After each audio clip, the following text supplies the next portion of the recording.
you think the vibes will reach last year's level once camp opens, or will they remain tempered until the team looks good in real games? They will be at 80% of what they were last year. Yeah. Because there's no hard knocks, because people were scarred from what happened in week 1 last year. The vibes will be back, but it won't be quite to the same. And everyone after the 5th offensive snap this year will collective sigh of relief. Even if the Jets lose week 1, but Rodgers plays the whole game, is pretty good. Everyone will be, okay, let's go have a normal season now. We're through that.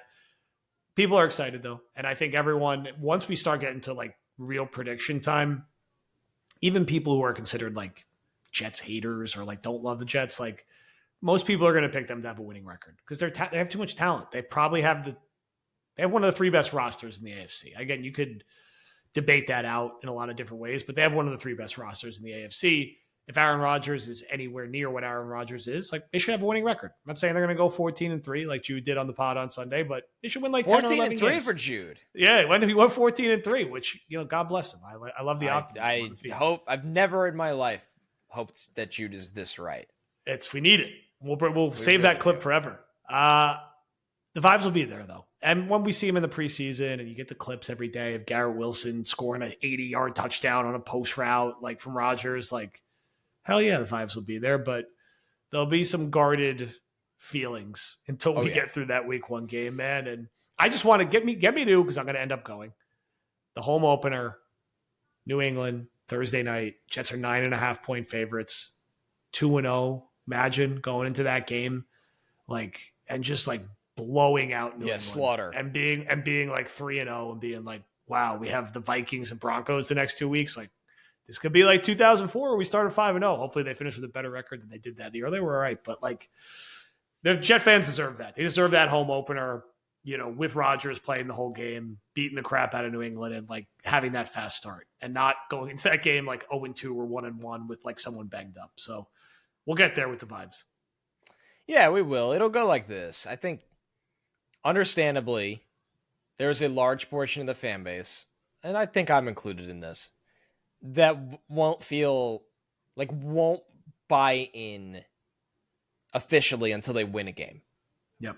They have to win a game. And that win can't come in October, right? So I would say 60% of the fan base, because of the way they were let down last year, so in such a cruel manner, 60% needs a win. Then I'll say 10%, they just have to be positive. They're already in. They're already back in. Rodgers is back. This is the year. 10% of the fan base is already there. They're all in again because that's just, they have no choice. And I respect that. That's to put it in perspective, I'm usually that way with the Rangers because I enjoy watching them as a fan, where I try to be really positive going into each season. To be fair, they haven't crushed me like this, in just miserable ways like the Jets do in terms of just being flat out bad all the time. So that's 70%. I'll say another 10% is just miserable. Honestly, they just won't, until the Jets win the Super Bowl, they'll do the thing where no matter how many games the Jets are winning, they're like, yeah, well, this is going to happen to Rodgers, or that's just, it's not even just a weird New York thing. It's starting to happen in a lot of places, but there's just 10% of the fans. And it's not just a Jet thing. I want to make this very clear. It's far and away not a Jet thing. I see it with the Mets. I even see it with the Yankees. See some Giants fans like that. Things have not gone well for the Giants in a while. So that's 80% of the fan base. And then I think the other 20% is just going to be walking on eggshells for a while.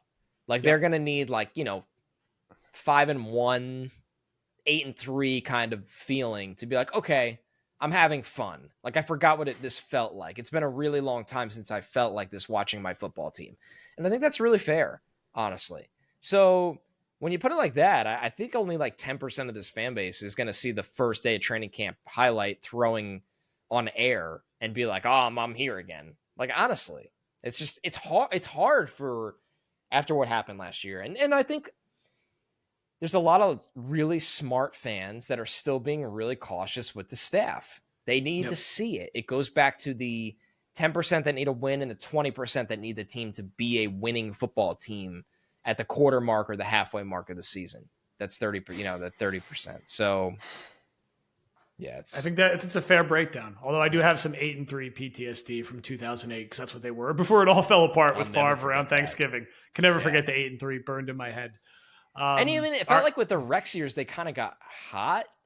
Yeah, it was always streaky. I mean, 2010, to be fair, they were 0-1, and then they were like 5-1, and then they had some wagon moments in 2010. They did. Yeah, and definitely not 2009. 15, they were very streaky, right? Yep, they were 5-5, and then they won 5 in a row and lost their last one. I should remember this, but I do. Those 5 were against Titans, Dolphins, Giants, Cowboys, Pats. Not in that order, but those were the 5 they won in a row. Then they lost to the Bills. Giants, I remember that because I went. I remember that because how could you forget the Giants and Pats wins? And I went to the other games against the Dolphins and Titans. And the Pats game, which was a fun one. Well, just like that, we did 32 minutes here too. Almost beat our war room length. We didn't hit your question. I'll hit it on Sunday Coffee this week. Feed will be packed. We'll be back with Buck the Trend and TOJ Talks this weekend. We'll get some other version of a film room live before camp gets back. Make sure you check out Connor's last one on Sandpaper Watts. Check out the Underdog Best Ball Drafts. We have 3 spots left in the NFL one. We're going to drop an MLB one before the month's over. BadlandsTOJ.com for more merch. Thank you, everyone, for listening, and we will talk to you soon.